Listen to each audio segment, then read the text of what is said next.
J'expliquais dans ma dernière méditation comment mon esprit hyper actif, hyper créatif, est très justement actif. Et quand il est actif dans le bon sens du terme, donc dans la création artistique par exemple, dans la création d'idées, c'est agréable. Et souvent, je vais le laisser aller à son hyperactivité dans ces moments-là parce que ce sont dans ces cas que les idées arrivent, la création se produit, l'invention se produit, la créativité est présente, etc. Mais il faut savoir aussi qu'un esprit créatif, hyperactif, peut aussi aller dans l'aspect négatif. Et lorsqu'il va dans l'aspect négatif, eh bien, il se fait des idées sur différentes choses et des idées qui ne sont pas positives. Elles sont, à ce moment-là, négatives par le fait même.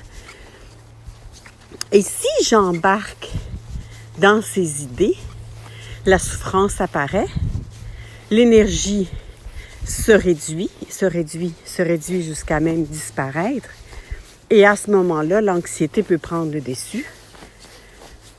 Et donc, l'importance, dans mon cas, l'importance qu'a pris une pratique artistique active et une pratique méditative zen, soit qu'elle soit artistique ou qu'elle soit en méditation classique. Je ne sais pas si vous allez vous reconnaître là-dedans parce que souvent, les créatifs, les artistes ont un côté droit extrêmement développé et qui se développe de plus en plus.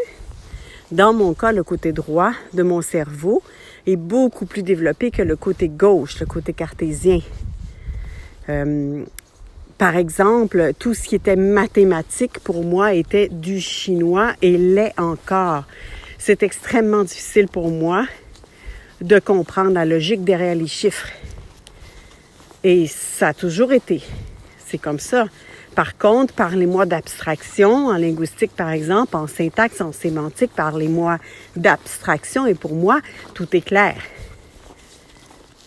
Alors, je ne sais pas si vous vous reconnaissez là-dedans, mais c'est un petit bout de réflexion, encore une fois, pour vous parler d'un esprit hyperactif, d'apprendre à maîtriser le muscle de sa pensée pour son bien-être et d'apprendre à maîtriser le muscle de sa pensée dans sa pratique artistique.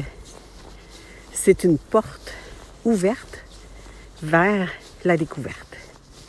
Sur ce, bonne semaine!